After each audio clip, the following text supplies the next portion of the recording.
الغلطات دي لو انت بطلت تعملها فانت باذن الله هتجيب مجموع، انها كلفتني مجهود شهور وفلوس وغلطات كتير كتير قوي. انا هنا مش جاي اقول لك ان انا كنت بحل 5 كتب في كل ماده او ادي لك نصايح تحسسك ان الموضوع صعب ومستحيل. انا هبدا معاك واعرفك ان انا كنت زيك وبدات اشد جامد جدا في المراجعه النهائيه، لكني قدرت اتعامل مع اهم 4 غلطات انت واقع فيها دلوقتي. لكن ال4 غلطات دول مش مني بس بصراحه، ده في خطأين في الاول، واحد في كليه الطب اعرفهم لي وانا في ثالثه ثانوي، غير ان عندي ليك مفاجاه هتوفر عليك فلوس كتير لو كملت الفيديو، وهعرفك بعدها تاني خطأين اللي من تجربتي الشخصيه وهدي لك هديه فيها كمان. وانت عايز تاخد كلام تمشي عليه لحد اخر يوم في السنه كمل الفيديو ده لحد اخر لحظه. اما لو انت عايز تشتت نفسك وتلاقي ان الاخطاء دي ضيعت عليك المراجعه النهائيه من غير ما تستفاد منها فانت هتخرج من الفيديو ده. السلام عليكم ورحمه الله وبركاته عزيزي المذاكراوي، يا رب تكون بخير. معاك دكتور زيو. لو انت اول مره تشوفني فالقناه هنا هدفها بكل بساطه هي انها تحول ثالثه ثانوي من سنه صعبه ورخمه زي الزفت لسنه سهله وتافهه وزي الفل. وعشان ما تفوتش اي حاجه جديده زي معسكر النهارده على سبيل المثال، اتاكد انك مفعل زر الجرس. 20/4/2022 في الوقت ده تحديدا كنت في ثالثه ثانوي، كنت في قلب المراجعه النهائيه، وبالفعل كان في مدرسين كتير بداوها بما اني زيك بالظبط، يعني اول مره ليا في ثالثه ثانوي والحمد لله كانت اخر مره يعني اكيد. فالمغزى اللي انا عايز اوصله لك ان انا كنت دايما برضو بحس ان انا تايه كده، وللاسف ما كانش حد قريبي مثلا اساله واقول له ايه الحاجات مثلا اللي بعملها صح وايه الحاجات اللي بعملها غلط. دايما ببقى حاسس ان انا في حاله توهان كده، بس يعني ما كانش في حد معين يخلصني من التوهان اللي انا فيه ده. في اليوم ده تحديدا كنت رايح درس الكيمياء، وطبعا بما اني قلت الكيمياء اذا يبقى هجيب سيره مين؟ الله ينور عليك، هو محمود. قعدت فعلا مع بعض انا ومحمود قبل ما المستر يبدا الحصه، لان المستر كان بياخد نص ساعه مثلا في تجهيز القاعه قبل ما العدد يكتمل، وكان حوارات كتير كده. لكن هنا بقى بدا واحد من اهم النقاشات اللي فرقت في مصيري في ثالثه ثانوي. قلت له يا محمود عامل ايه في المراجعه النهائيه والدنيا معاك ماشيه ازاي؟ قال لي بصراحه يا زوز انا يعني بص شادد على نفسي الحمد لله الفتره دي والدنيا معايا يعني ماشيه كويس، بس عارف انت لسه حاسس ان في حاجه ناقصه كده. رحت قايل له ايه؟ لا بجد خدت نفس عميق كده ورحت قايل له بصراحه مجهودي حاليا الحمد لله تقريبا بقى 3 اضعاف مجهودي طول السنه، اني برضه حاسس زيك ان في حاجه ناقصه كده. انا كنت متخيل انها في الفتره دي من ثالثه ثانوي كان المفروض ان انا اقعد احل بقى كتابين و3 في كل ماده، لكني حاسس دلوقتي ضايق جدا، وفي نفس الوقت حاسس ان المجهود ده مش هو اللي هيوصلنا لاحلامنا اخر السنه ويخلينا نحققها. رحت قايل له طب بص احنا هنحاول تاني. قال لي ازاي يا زوز؟ قلت له ببساطه احنا هنجرب من النهارده ان احنا نزود في كل ماده ونحل كتاب كمان وهنشوف ايه اللي هيحصل. قال لي قشطه. بعدها روحنا فعلا، ولما خلصت ماده معانا قلت بس انا هجرب احل كتاب تاني بقى بعد ما خلصت الكتاب الاولاني اهو. لكن بصراحه كده لما بدات حسيت ان لسه برضو في افكار كتير بتتكرر معايا، عقبال ما وصلت في الجزء اللي انا بحل فيه في الكتاب لنهايه الجزء ده لقيت ان انا تقريبا كنت عديت عدد ساعات كتير جدا، وحسيت ان انا اتاخرت واليوم تسوح معايا تسويحه بنت لذينه. طب هعمل ايه انا بقى دلوقتي؟ يعني المفروض ان انا مخلص حاجات انا لسه يعني ما ذاكرتهاش مع اني خدتها النهارده. اضطريت فعلا ان انا اقعد اخلص منها شويه، لكني للاسف برضو ما لحقتش اخلصها كلها وتراكم منها جزء. بس لو انت فاكر يا عزيزي المذاكراوي ان الكارثه هنا فانت غلطان،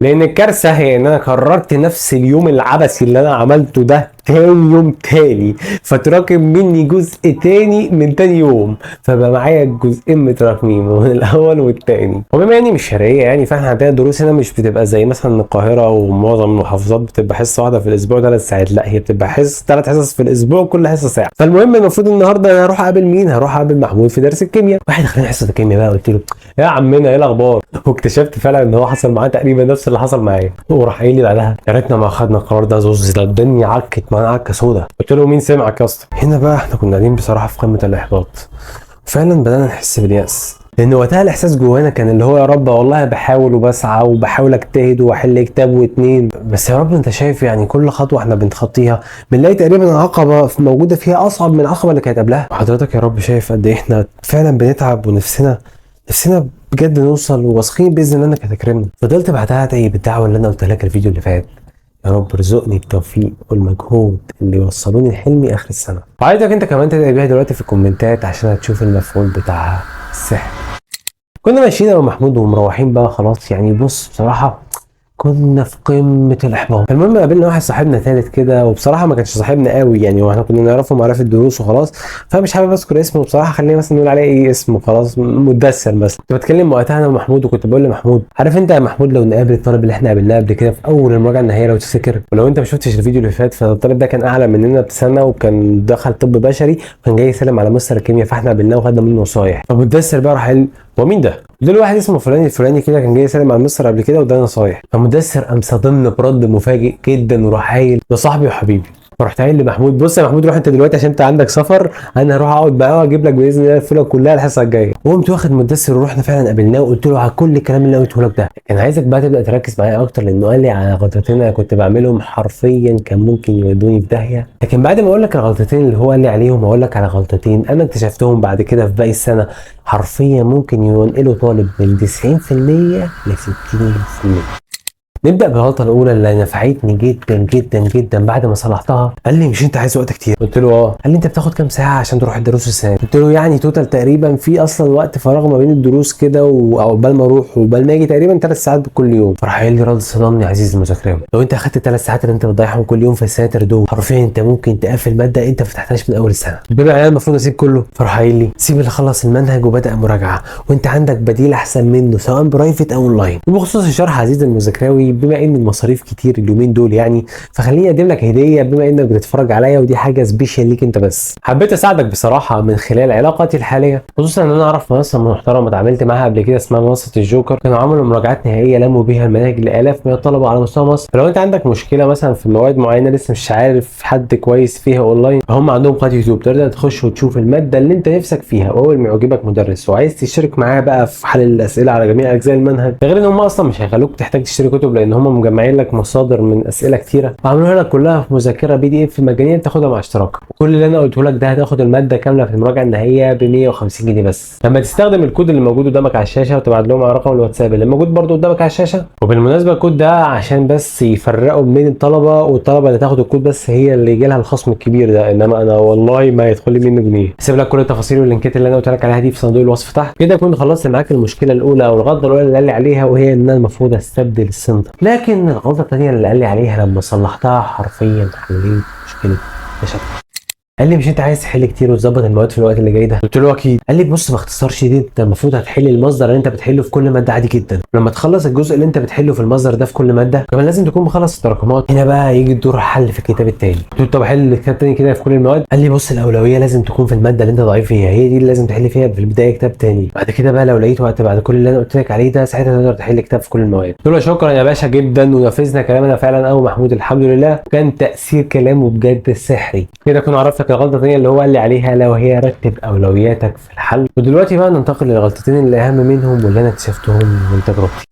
الغلطه الاولى الحقيقه للاسف انا بشوفها مع طلبه كتير جدا واني بلاقي فجاه راح لي بقول لك يا دكتور بص بصراحه انا مكسل النهارده وما عملتش اي حاجه وما ذاكرتش اي حاجه. وانا بصراحه انا مش بحاسبك على الاحساس ده لانه احساس طبيعي جدا وجالنا كلنا وجه لاي حد عدى على ثالث ثانوي. اللي انا عايز اقوله لك انك ما تعرفوش ان مثلا لو شهر 4 كان 30 يوم وقتها كمان في سنتي كان شهر رمضان هو شهر 4، فانا حرفيا كنت حاسس بالكسل 27 يوم كاملين من شهر 4. تقول لي طب انت دلوقتي يعني كسلت كام يوم فيهم وفعلا ما ذاكرتش كام يوم؟ اقول لك صفر، حرفيا صفر، ما فيش يوم بطلت فيه مذاكره في شهر 4. تقول لي طب عملتها ازاي دي؟ اقول لك هو انا بصراحه الحمد لله يعني ما شاء الله يعني كنت من 15/2 انا فاكر اخر خروجه خرجتها في ثالثه ثانوي تقريبا من 15/2 لحد اخر سنه. وعشان برضه اكون صادق معاك كان تقريبا في يوم فطرت فيه في البلد عندنا، انما غير كده انا من 15/2 لحد تقريبا بدايه 7 او حاجه كانت 7 يعني لحد 7 حرفيا حرفيا حرفيا ما بطلتش مذاكره بفضل الله ولا يوم. بس الكلام ده حرفيا من خلال سر واحد بس وينفع معاك او مع اي طالب في ثالثه ثانوي، وان انا كنت دايما بفكر يوم النتيجه بتخيله كده، كنت بقعد مع نفسي كده اتخيل يوم النتيجه بكل تفاصيله. بتخيل ان في ناس كانت تشمت في اهلي، تخيل ان في ناس النتيجه بتاعتي طلعت وحشه جدا اهلي كانوا حاطين عليها طموحات لما ما حققتش اي حاجه من الطموحات دي. تخيل ان كل السيناريو الوحش ده حصل واقول انا دلوقتي في اللحظه دي انا لو ذاكرت الحاجه دي ممكن السيناريو ما يحصلش. فحرفيا كنت كل مره بحس ان انا عايز اريح، كل مره بحس ان انا عايز كفايه مذاكره كفايه اللي انا بعمله ده، كنت كل مره بحس ان انا عايز اخد اجازه يا راجل. كنت بفتكر السيناريو ده على طول، كنت بفتكر المشهد ده اقول لا لا لا طب انا لو ذاكرت دلوقتي ممكن المشهد ده ما يحصلش. وحرفيا لحد الحمد لله فعلا المشهد اخر السنه ما حصلش. ولو انت يا عم عايزني احفزك وافكرك بالكلام ده كل يوم فعلى جروب التليجرام بنزل بصفه مستمره تحفيز من النوعيه دي. وكمان سايب لك هديتين فيه، الهديه الاولى هي ان احنا ان شاء الله هنبدا معسكر قريب، الهديه الثانيه هتلاقي فيه كده طريقه جديده عاملها لحفظ كلمات الانجليزي ببلاش تماما من غير بقى ما تقعد تكتب وتهري بقى وتقطع في ورق وتلاقي تاني يوم انت مش فاكر انت كنت بتقرا ايه اصلا. هتلاقي كل الكلام ده موجود في جروب التليجرام، عايزك تدخل فيه وترجع لي تاني، لان الغلطه الاخيره حرفيا دي بتوقع الناس الشاطره بس. الغلطه دي الحقيقه انا بعتبرها غلطه كارثيه، لان ناس كتير، طلبه كتير جدا بترتكبها وبتبقى حاسه ان هي بتجتهد، لكن هي للاسف ضيعت اهم ركن من اركان المجموع في ثالثه ثانوي. انت المفروض عزيزي المذاكراوي انك باذن الله تحاول تخلص كده مثلا المراجعات النهائيه بتاعتك، والمدرسين اكيد بيبقوا حاطين وقت معين كده في اخر السنه، بيبقى الوقت ده شوامل بس، سواء انت كان المدرس بتاعك عامل كده فزي الفل، او لو المدرس بتاعك مش عامل كده فانت مثلا حاول تسيب اخر 15 20 يوم في السنه. لكن اكيد مش دي المشكله اللي جاي اقول لك عليها، انك اكيد عارف كده كويس. المشكله اللي انا جاي اقول لك عليها فعلا هي ان الطلبه كتير جدا لما تيجي تحل الشوامل، وخصوصا الطلبه الشاطره تيجي تحل اول شامل تلاقي في 3 4 اسئله مش عارفاها، تلاقي نفسها جابت 50 من 60، تلاقي نفسها جابت 30 من 60 ولا حاجه، فتحس ايه ده ايه اللي حصل ده؟ ده ازاي الكلام ده؟ كده هخش اسقط بقى، ده امال كنت بعمل ايه طول السنه؟ فبيفضل يقول لنفسه ويخوف نفسه من الموضوع.